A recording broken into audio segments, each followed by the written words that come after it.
Guys, tingnan nyo, tatawagin ko yung mga isda. Alam na nila pag sila'y kakain, nag-iipon-ipon sila dyan. Diba? Alam na nila yan, babagsakan ko na yan ng pagkain.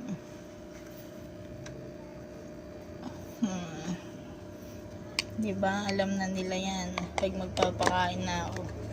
Naririnig nila yung Tupperware.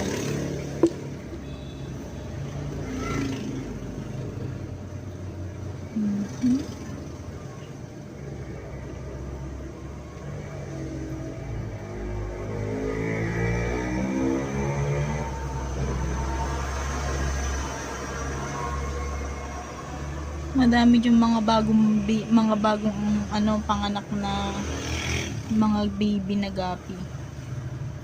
Tingnan nyo guys, ang laki ng tiyan ng isa oh. Yung dalawa pala. Ay, lahat yata sila malaki na ang tiyan. Baka buntis na lahat ulit.